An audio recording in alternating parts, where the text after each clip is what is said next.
All right, my friends, welcome to episode 165 of Prof and Dev Play Games. I am the Professor Larry at Prof Plays Games on Twitter. Over there is Anthony the Dev at SummerSpeak. How's it going? It's going okay. Are we ever going to switch and go from we'll reset our number and go to this is volume 2? That's not a bad idea. We'll throw it out I don't there know. and I'm like, is it a number that we just keep going up, or do we eventually? Most podcasts keep going up. So look at the giant bombs on episode 600 or whatever, so it's kind of nice to see your number grow.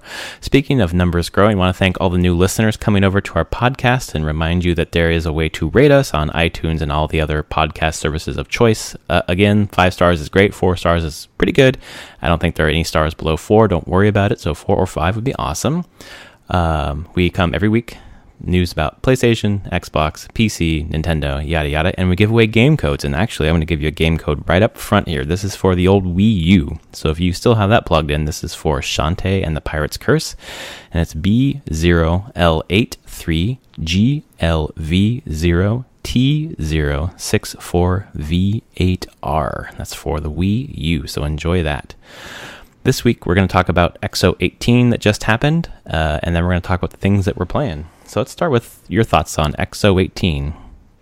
Anything pop out to you before we get into the nitty-gritty? I mean, let's be honest. The big thing, Obsidian and Exile. Yeah. Tell us about those companies. So let's see. Let's go with...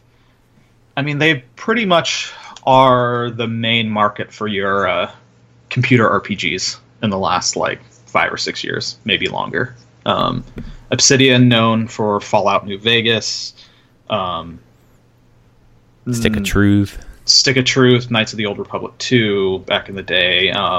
They've done the Pillars of Eternity games, the first one, and Deadfire that just came out. And not such good news on that one, unfortunately. No, that was which I think leads into some of this news of them being purchased. In Exile, weirdly, people that worked around Interplay in the original Fallout and Fallout 2. Mm-hmm. Those Interplay RPGs, and they kind of have a big overlap with Obsidian, company-wise.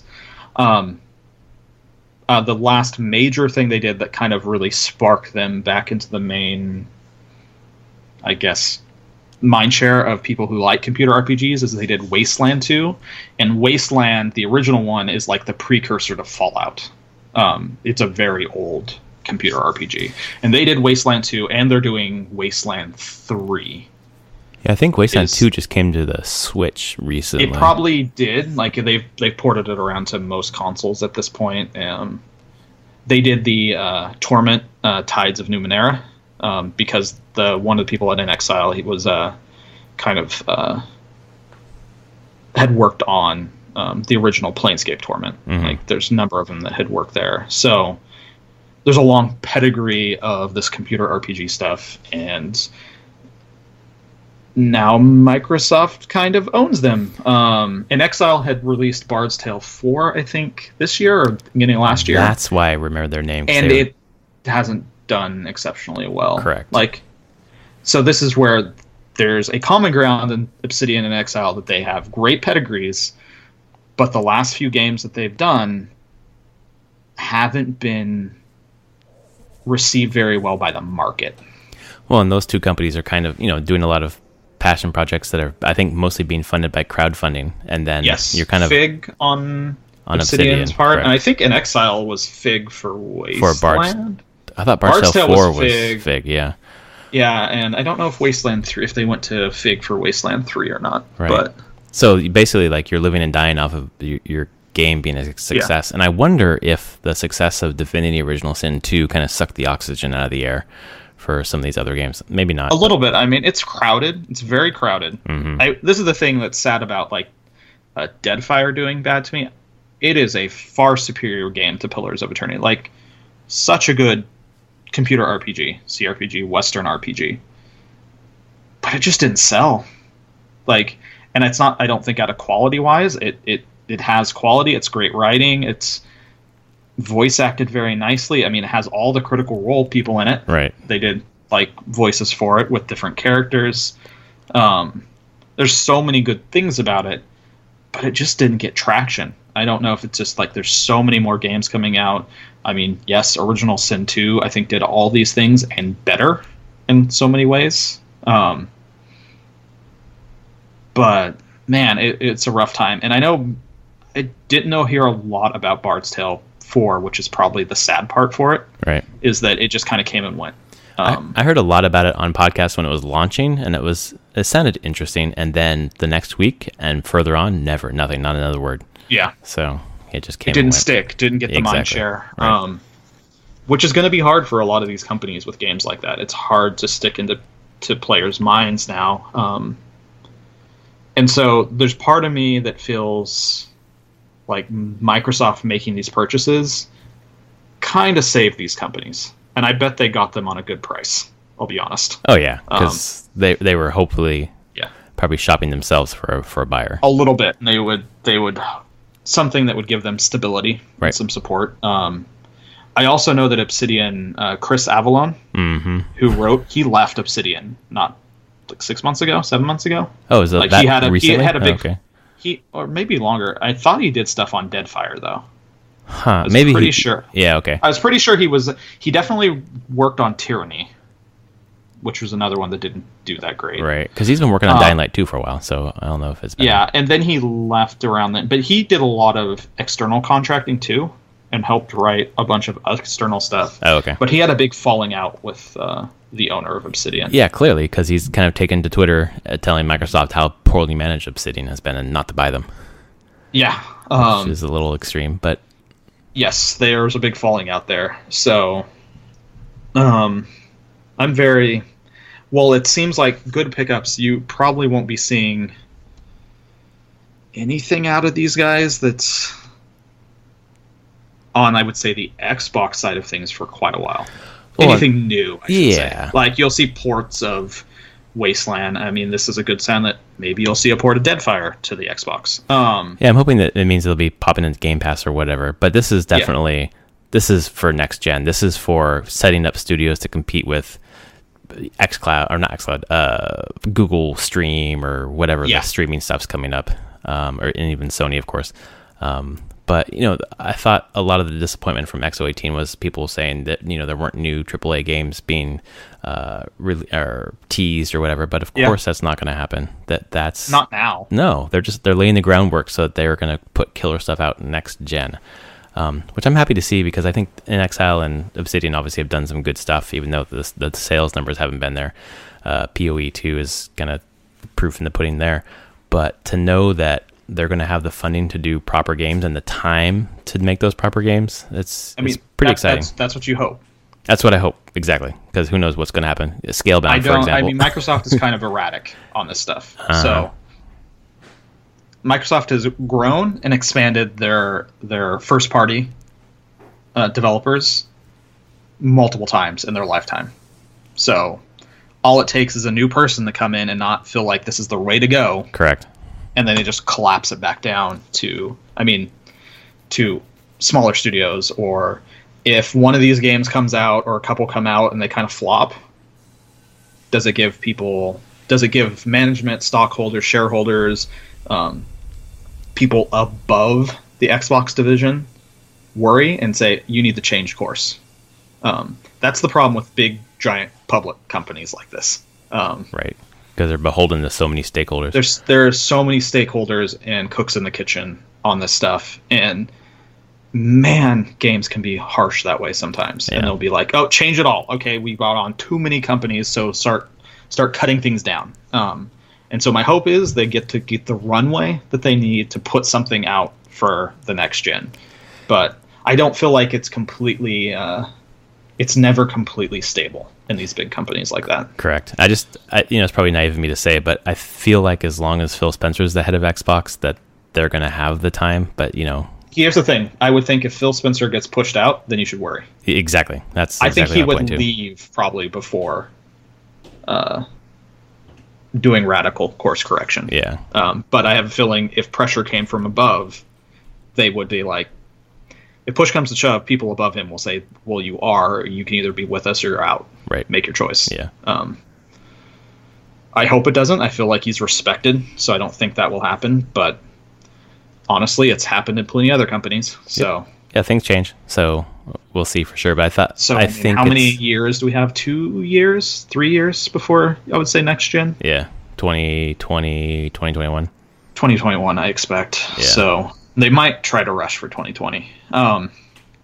So yeah, I don't know. I think they're just making the right moves to kind of stay the course, give people confidence about the future, even though people are still frustrated right now. Even though I think some of the other announcements for someone like me who's a casual Xbox fan, I thought were pretty interesting, and some of the things that I was interested in hearing about mainly revolved around Game Pass. Oh, not cats and pandas in Minecraft? No, I don't give a fuck. Oh, you sure? No, 100%. Cats and pandas. Don't care. I'm pretty sure my son's gonna love that. Oh yeah, there's a huge demographic for that. I don't want to discount the game or this announcement, but for me, like, whatever. I just love that was like a feature. I'm like, seriously? Okay. Well, I got Minecraft for PS4, and I have one trophy, and that's for opening the inventory, and that's it. I played for like 20 minutes.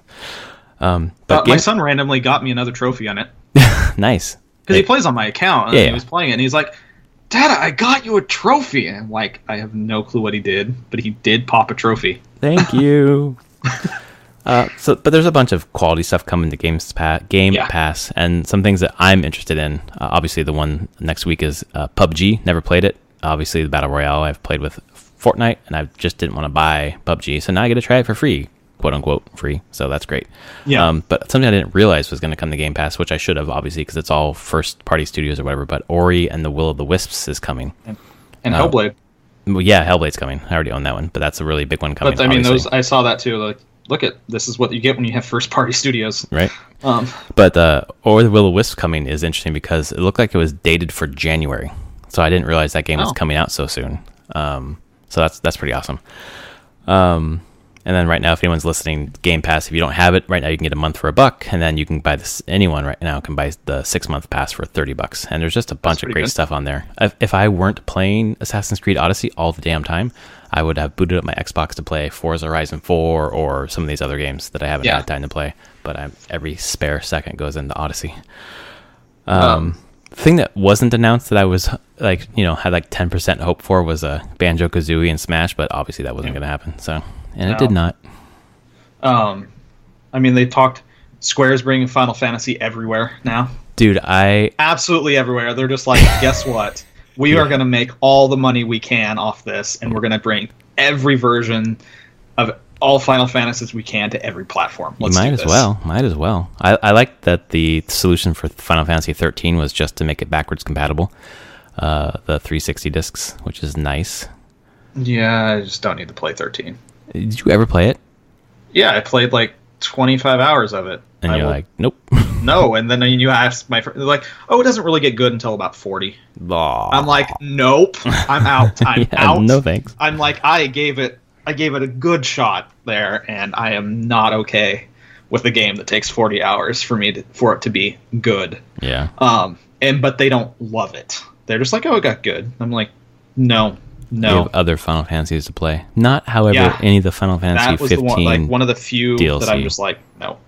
And that's true. That did come out. They're canceling 3 of them. Got all canceled. Yep, they canceled everything except for Arden. They canceled Luna Freya. They canceled 2 other names I don't remember. So they're just abandoning it at this point. They're abandoning it. Yeah, Tabata's leaving, so his studio's on something else, and that's it. After Arden. All right. So let's wrap it up. If you bought the Royal Edition, hoping for more DLC, then you're not going to get it. No. So what else was there? There were some looks at some new games that are there's only one that got me though. Really? Which one? Void Bastards. Really? The Humble Bundle game? Oh hell, Void Bastards? Not Humble Bundle.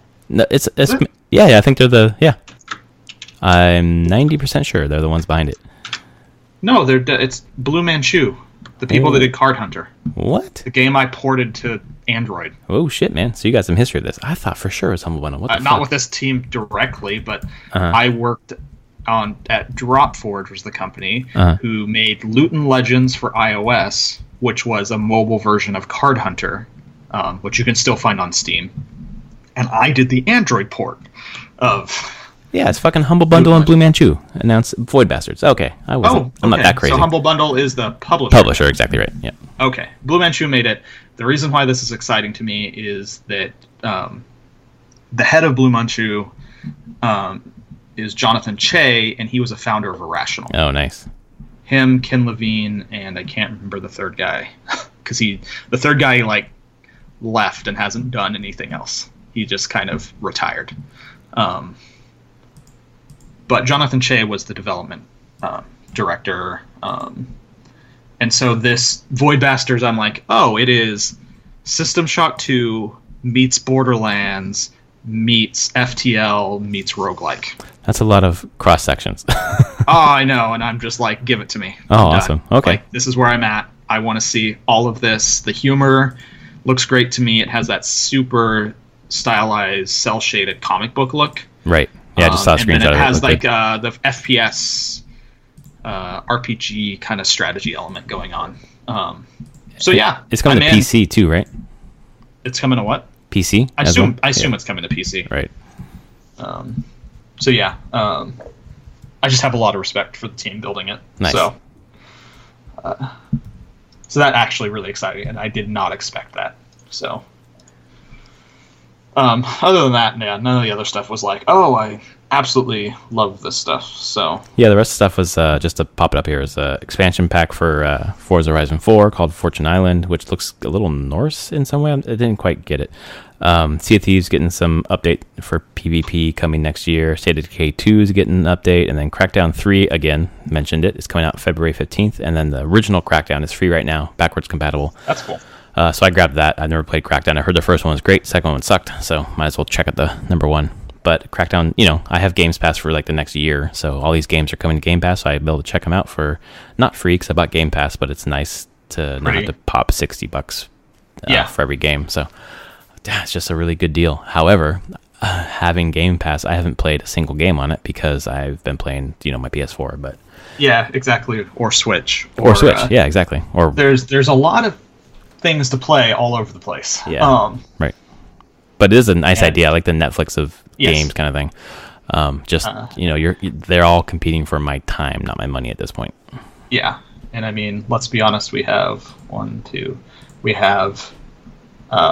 just under 4 weeks until Smash. Until Smash, yes. So I have under 4 weeks to beat Odyssey. And then when Smash comes out, the fucking first DLC for Odyssey is going to come out.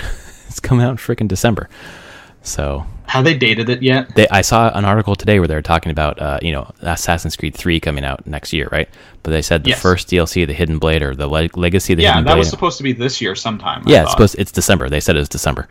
Of course. So there's no date, but it's the month. And it's like, as soon as I finish with it, then I'm going to have more stuff to play, which is great. Yeah. Game's awesome, and I want to play it all, but Smash is going to be out, and I'm going to want to play that. So I want to beat this game before then. So we'll definitely get into some Odyssey talk later, I'm sure. But overall, I thought it sounded like Xbox fans were disappointed. But for someone like me, I have an Xbox, I'm interested, but I was not interested enough to actually watch the showcase. I just read the bullet points. I thought it was good. It was not E3 levels or anything new, but I mean, the biggest thing that come out of it was the acquisitions. The acquisitions, right? And even that, like I said, is such a long-term play that's like, cool, thumbs up, but it's going to be a while before that pays off. Well, it kind of bummed me out. With any of these people that they've acquired. It's just going to be a while. The thing that bummed me out about it was that initially when Deadfire was released, they said it would be coming to Switch later in the year, which obviously hasn't happened. Now that Microsoft has purchased them, I wonder if it's going to come to Switch at all. And also, I don't know. On top of the fact that it sold very little, I don't know if they'd want to take the risk. Yeah, I don't know. I wonder how much work on that had already happened. Right. I mean, technically it is still for sale up on Amazon for Switch. By THQ Nordic as the publisher. So if this is going to happen, it could still happen. Because it could just be like, hey, we have publishing deals in place here. Right. Like, this is a thing that has to happen. Acquired or not. So it says it will be released on March 31st, sometime by the end of Q1 2019. Okay. I don't know if it's the best game to play on Switch, but it's one that I was super interested in, obviously because of Critical Role, but also Pillars of Eternity. The little that I played, it was interesting. But I want like a meaty RPG like that to play on Switch. Yeah. and I just haven't seen anything. Like Xenoblade's not really my thing.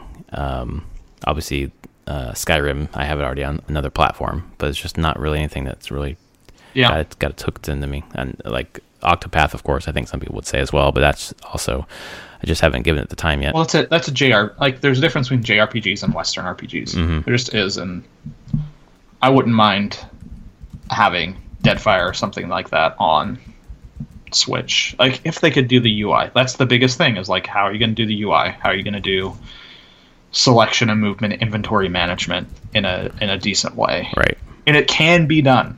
So, I mean, I could prove that by me playing Diablo 3 on console all the time now. It just takes a lot of work, and I just don't know if a lot of companies don't want to put that time and effort.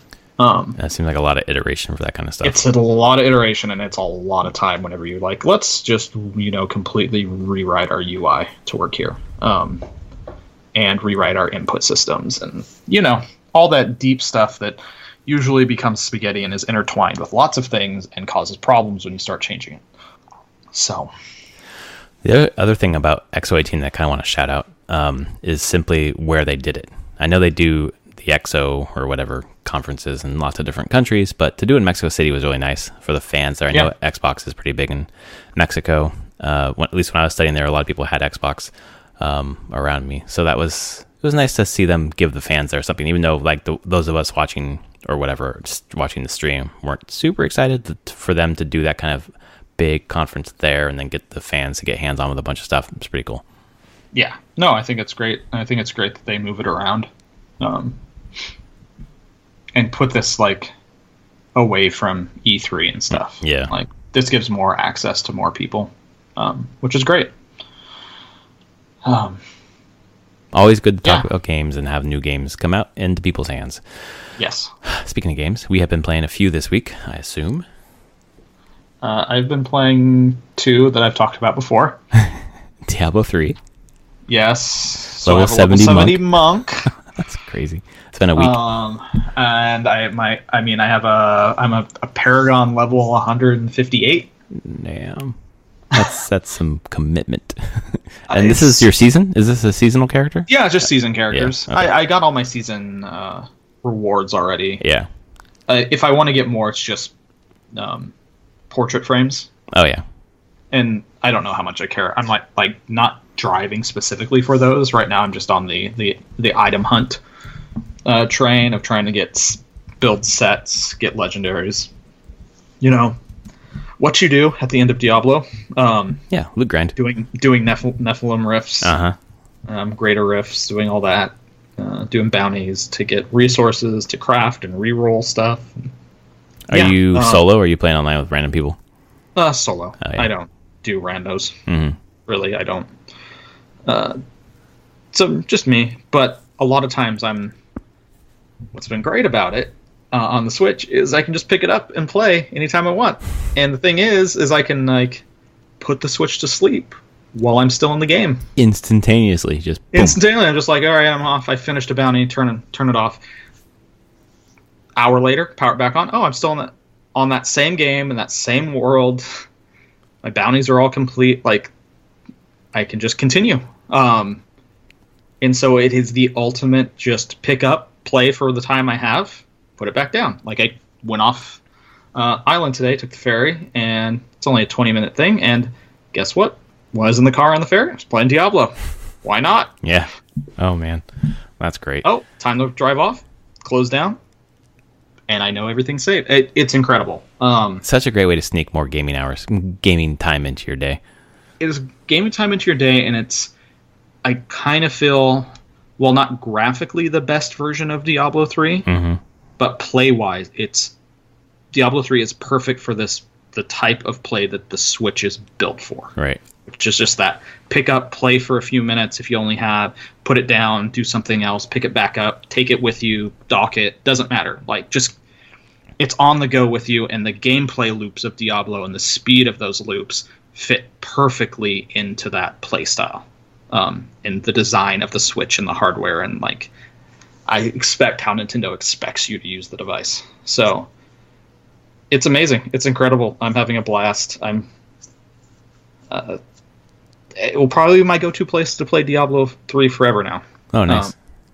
I don't see any reason to play it anywhere else. Well, you've already platinumed the PS4 version, so... Yeah, so, I mean, I don't need to do that again. But then the PS4 version, I need to start my PS4. It's locked to my TV. If my PS4 gets turned off, I lose everything. Right. There's a lot of competition for the PS4 in my house between my kids wanting to watch episodes or play Minecraft, and so things have to close and whatnot. The Switch doesn't have as much competition, so, which is fine at the moment. So, yeah, I've been having a blast with it. I think it's a great version of the game.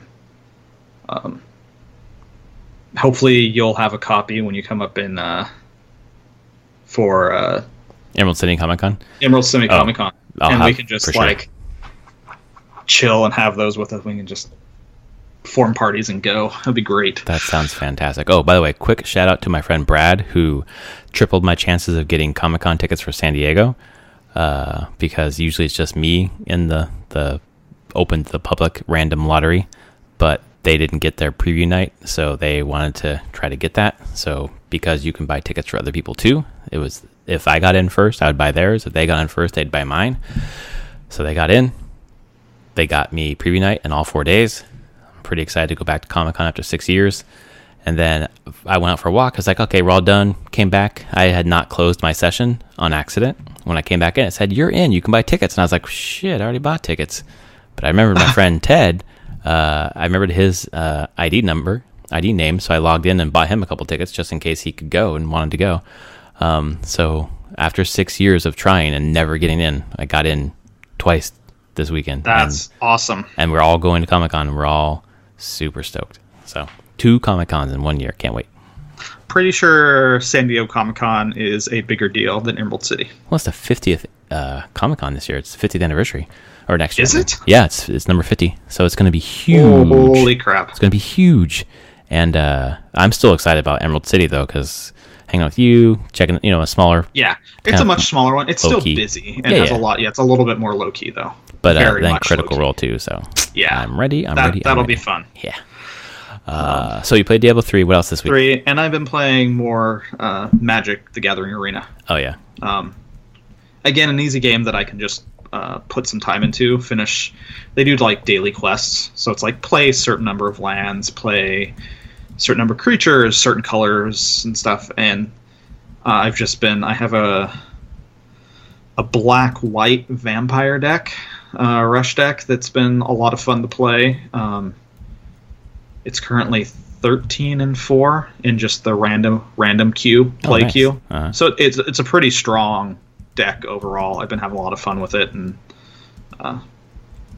it's been reasonably fun just to play Magic on like my own terms. Right. I don't have to go to a store. I don't have to really do anything and just be like, oh, I have a deck, I just want to play it. Cool. That's the thing. And they gave me so many cards. That's what's appealing to me, because I played with a friend here for a long time, then he moved away, so I don't play that much anymore, even though I have my decks here still. So to be able to play in that kind of environment sounds appealing. Yeah, it's pretty that's the thing, where just the random queue, like play queue, is very casual. You'll find a lot of just random types of decks that some are really good, some clearly people are just testing out, seeing what works, what doesn't. And so it feels more in line with how I like to play the game, of just being like, let's just play a game. Hopefully it's a good game of Magic, not a I stomp you or you stomp me kind of feeling. I just kind of want to play a good one. So that's been great. And you're speaking of playing with friends. Next Thursday, they're patching it so you can actually like have friends lists now. Oh, nice. And challenge friends. Mm-hmm. Like, I don't think you get rewards or anything. It doesn't count for anything, but you can just be like, hey, I want to take this deck and I'm going to play against a friend. Yeah, because if you want to play Magic with a friend, you don't always need rewards. Yeah, and I don't think it's a lot like I think how Hearthstone was using. Mm-hmm. Their when you could challenge someone, it doesn't affect any ratings or anything. Right. Like, you can just challenge a friend and play a game, test decks, things like that. So that's been. I look forward to that. So that should be a lot of fun. And this is the open beta, right? Yeah, anyone can just go download this and play it now. They give you, at least 10, 12 decks finally. Like, so there was like every day I was coming back to unlock a deck, and then sometime this week I got a quest that was like, finish this quest and unlock the last 5 decks. So I think I have like, I think they gave me 10, somewhere between 10 and 15 pre-constructed decks, and you get all the cards that they gave you. So it's a great value if you just enjoy playing card games and Magic. Are they going to take away anything that you're picking up or gaining or buying, what decks you're buying when the beta's over? I haven't seen if they're going to wipe anything or not, but they did say if they do wipe things, you keep all of any money that you've spent. Like, they did one wipe from close to open. Right. And I've earned back, they cut some of the decks, the free decks, and added new ones, because they also used that as a point when they could rotate cards. Right. They took away some old sets, and then they put this treadmill in basically to unlock new cards. But I haven't seen if they're actually going to do any more wipes between open and like full release. It doesn't seem like it from open. Like, they're very cautious. They don't seem to be wanting to take any cards away from people right now, which leads to the point of next fall. Fall is when Magic rotates always. There's 3 sets that they have in the game right now that rotate next fall. I don't think they'll take the cards away from each other, but I just don't know how they're going to work out standard Magic play, where you have set rotation. You can only play with kind of like the last 2 years of sets. Right. And what you do with these extra cards, where in paper tournaments you have modern, you have what they call like legacy formats that allow you to use all your cards that you have in different ways. So I'm curious what they're going to do there. If there's going to be a split where it's like, well, there's standard that's always this rotation going forward, new sets roll in, keeping the card pool about a certain range of cards. And if there's going to be like Arena Modern or Arena Open, where you can just play with any cards that's ever been released on Arena. It's hard to say. And they haven't talked about it yet, so... I hope they do whatever brings the most amount of fun. They have a year to figure it out. Yeah, definitely.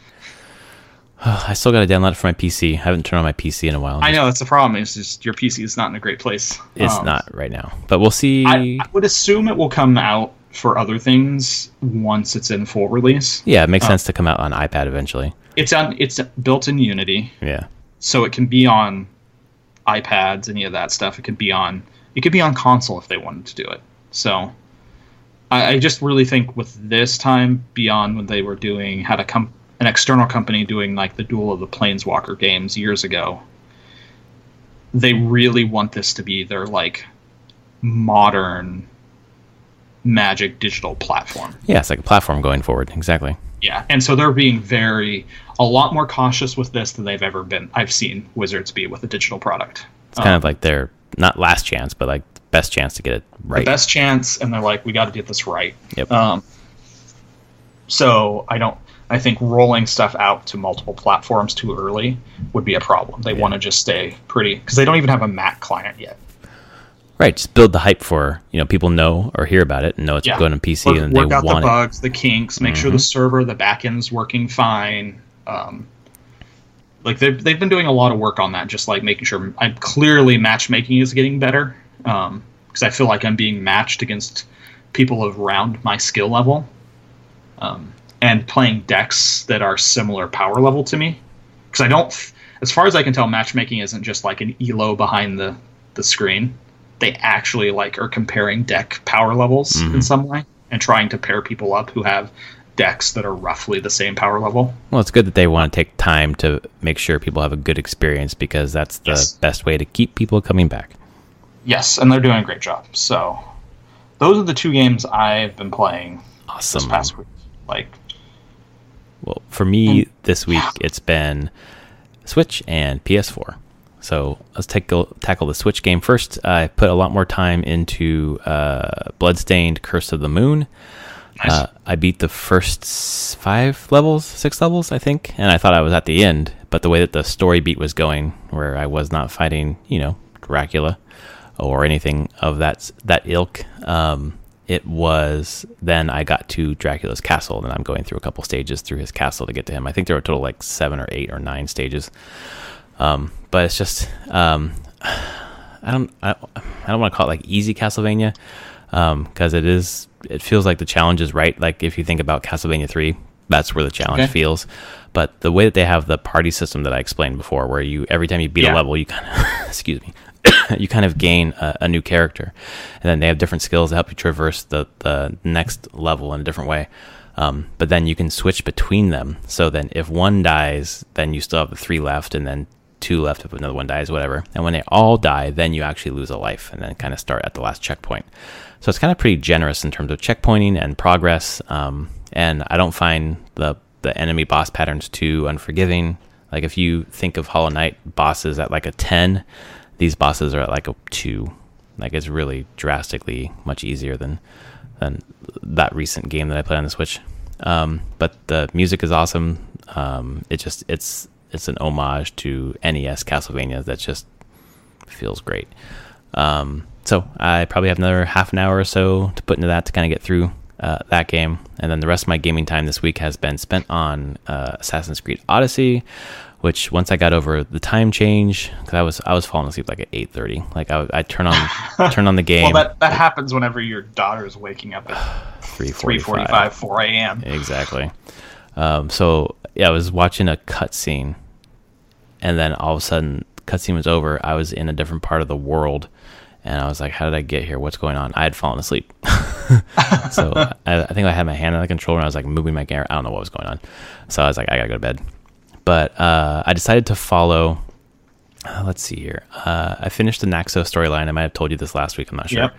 No, you hadn't finished it yet. Okay, great. So I finished it, went to Paros and did that whole thing, and Marini said, your father's down in Thera or whatever, so I'm going to go over to Laconia, come meet me when you meet your dad, and then it splits off the quests, and it puts the dad quest line in like the world quests, like it wasn't even part of the main quest line, but I was curious, so I followed it down there, and, spoilers, of course, we're talking about Assassin's Creed Odyssey, found out that my father is Pythagoras. Yep. So Yep, that theorem. Yeah, exactly right. So you have that mirror puzzle basically to get into his little place there, which I thought was pretty fun, a little different. And then it's basically opening up the Inu storyline, or the whatever it's called, the first civilization. Isu. Thank you. Yeah, Isu. So then I did that. I thought it was pretty interesting. I liked that part of the world.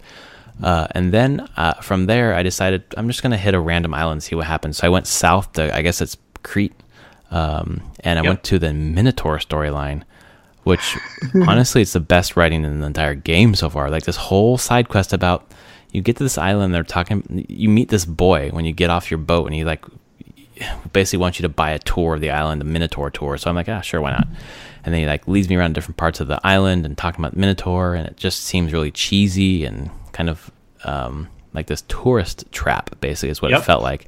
And then he leads me into a cave, and it's just like a bunch of guys who are going to jump me, and unless I pay him 3,000 drachmae for his whatever tour. And I was like, you know what? Well played, kid. You pull one over on me. Here's your money. So then it ended, no fighting. But then you get the guy outside who's talking about the Minotaur hunt, and then you have like 3 different trials that you do, which I did pretty easily. And then you get led over to the Minotaur, and it's just that guy wearing a Minotaur mask. And then and then it's like, it's just lighthearted, pretty funny. But then it's like the cult has my kid, basically. So you go and rescue your kid, wife, no kid. It's his daughter. Yeah, daughter. That's right. So I did that. And then I think finished that whole thing, and then I got a clue about the cultists, and that's like the next thing for me to go do. But is there a Minotaur somewhere on the island, or is the Minotaur somewhere else? I know there's a Minotaur in this game. No, it's there. It is. You just haven't found those are all fake Minotaur quest lines. Of course. Have you gone into Gnosis yet on Crete? It's like the town that you're in and everything, where all that Minotaur stuff. It's kind of south of there more. Okay. And you'll find a quest giver there. That will you'll see the exclamation point on the map. Yeah. And you'll have more things to do, because you have to. It's like a 3-4 part quest line to unlock the main Minotaur part of it. And that's totally a thing. And the Gnosis was the Minotaur was in a maze in mythology under Gnosis. That's the whole thing. Okay. So you find the abandoned ancient city of Gnosis. Nice. Of course, that's where the Minotaur eventually is. So I find myself wanting to do a lot of those side quests, and you sent a meme that was just perfect. It was like Triss in the foreground and Yennefer in the background and Geralt in the middle, and over Yennefer it says main quest, and over Triss where Geralt's kind of twisting and looking at it says side quest. And it's just that sums up this game, but also my time with The Witcher 3, where I kind of never thought about it in these terms because I hadn't read the books back then. But Triss was totally just a side quest. You were supposed to go with Yen, but I did not because I liked Triss. And you're like, what do you mean this is a side quest? Exactly. Well, it's just... This is the main quest, right? This is the main love interest, right? Well, it sums up everything about Assassin's Creed Odyssey, where I am just spending so much time on side quests. Like, by the time I got to Laconia, I was level 33 already. Yeah. And it's just... the writing for the Minotaur stuff was just so fucking good. And I just kept thinking, this isn't even the Minotaur quest. Like, I'm not even to the Minotaur quest. No, the writing on side quests are great so much of the time. So did you get to Laconia? Yeah, I just got there probably about 10 minutes last night before I went to bed. Okay. Where are you? Did you just get off? I got off and I talked to Marini. Okay. And I'm in the middle of the conversation with Marini, and I was falling asleep, and I was like, okay, gotta go to bed. I'm trying to think. Was that where you were meeting a mercenary first? No, I met her first. Okay. Man, when did that... Maybe it's a different place. You're getting... Oh, wait, no, that's at Sparta. Yes, Laconia is Sparta. Right. I'm talking to her. You're getting all those quests. It's after that, when you get to the next couple of... You'll do some quests around Sparta, but then you're going to get to a couple more quest lines, and then you're going to get to like one of my favorite quests in the entire game. Oh, man.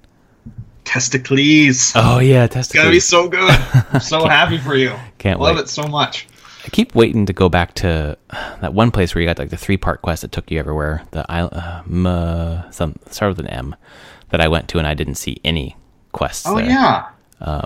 So I'm still waiting for that one because you talked about how great that one was, but I don't.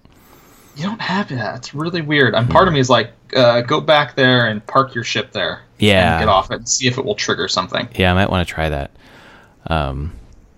Yeah, don't warp there. Actually, like, dock there. Okay.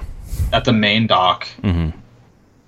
And see if, like, the Barnabas cutscene triggers. Okay. Yeah. I'll do that, and potentially check your message board on your boat. Mm-hmm. The bounty board on your boat. Maybe there's a quest there for it. Okay. Because I don't remember exactly. Like, it's the thing. I can't remember where it started from. I just had a thing that was like, go help people on this island. And I got there, and then Barnabas gave me another quest once I got a cutscene with Barnabas, and then gave me another quest once I was there. Okay. It's just unbelievable to me how much content is packed into this game. Yeah. There are islands that I might never go to that have just deep stories for me to explore. The other thing that I did actually was the arena, which I really, really liked. First of all, when I got there, I could choose after the whole storyline, whatever. I could choose who I would fight, and I chose the mercenary first, like a moron. And the mercenary just wiped the floor with me for some reason. I don't know if it's like a high level mercenary or if I was just playing wrong.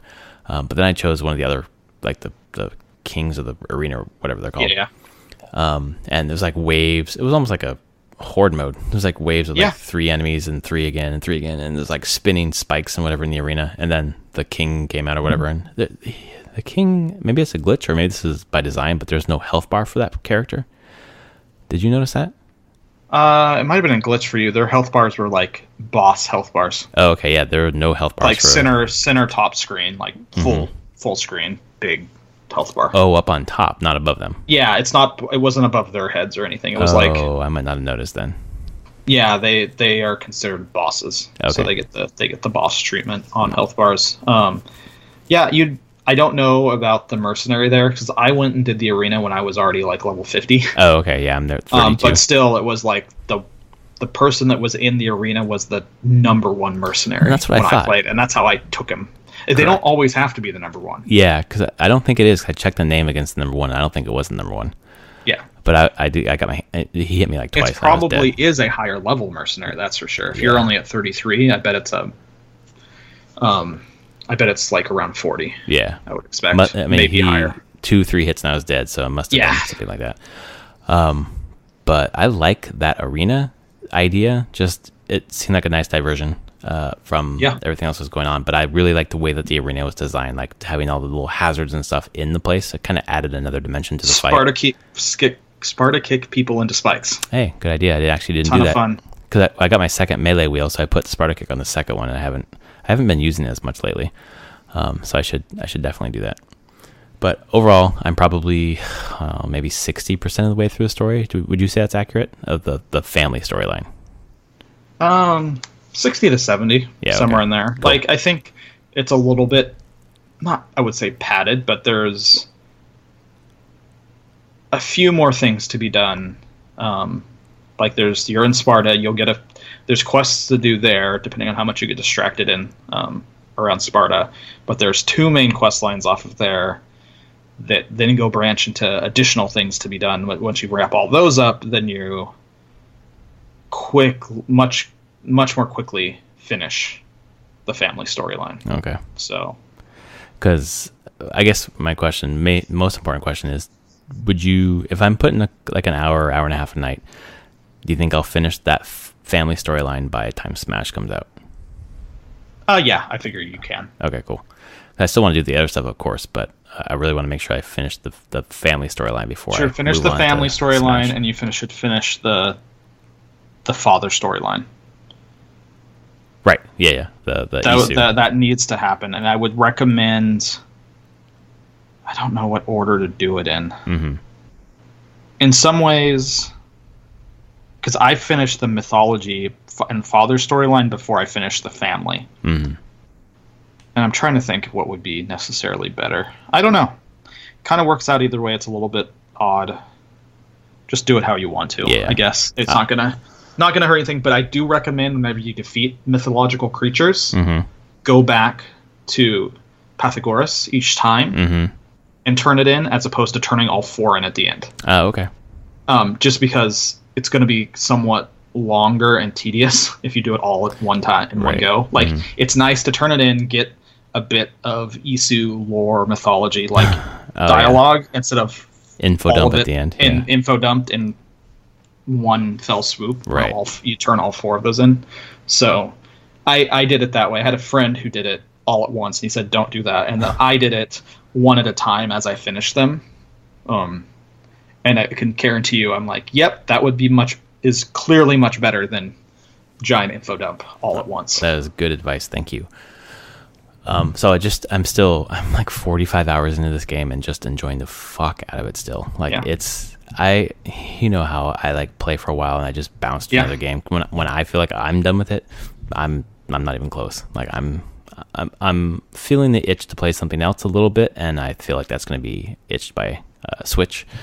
With Smash, of course, but I really want to see this one through, so I'm enjoying the shit out of it. Have you seen Greg Miller's posts on Twitter about AC Odyssey? I heard that he's back into it. Oh, that he's still just playing it like crazy, and he's just like, today I saw this morning a picture of Cassandra riding a unicorn. Says, I love this game in a way that I've loved few games. He's super deep into it. He played the shit out of it before Red Dead came out, and then he played Red Dead and he's like, I didn't really like Red Dead. When he went back to Odyssey, he's like, I just can't stop playing this game. It's got to be in his top 3 of the year. I can only imagine. I mean, it's definitely in mine. Yeah, it has reconfigured what I thought was going to be the top for me. Obviously, Hollow Knight's there, Celeste is there, Metroid, Super Metroid is there, because I'm doing the games that I played for the first time this year and beat. This one's there, and this one's upset my rankings, so I'm very curious about how it lands. Really good, shockingly good. Yeah, God, and you know what's coming next? The DLC, 2 pieces of DLC, and then the Assassin's Creed 3 with like all of its stuff, like all of its DLC. It's insane. And then on Xbox, I just got Assassin's Creed, the original one, which I want to try out before. Back compat. Yep, just for historical sake. Just do it for historical. You'll get bored. Yeah, I'm sure. Yeah, of course. So yeah, having a lot of fun, and that's all I've been playing this week. And next week, I'm sure I'll be talking about it again. So just buckle up. Yeah. the Askcast continues. Yes, it does. The end of the podcast, the Askcast. Yeah. Well, that has been episode 165 of Prof and Dev Play Games. Again, check us out on Twitter at SummerSpeak, at Prof Plays Games. We're here every week giving out game codes, talking about games. If you can, give us a rating. Really helps visibility. We're getting hundreds of listeners now, which is really awesome. So we're glad to have you here listening to us every week. And we will be back next week for episode 166, almost 169. We'll be talking more about those games.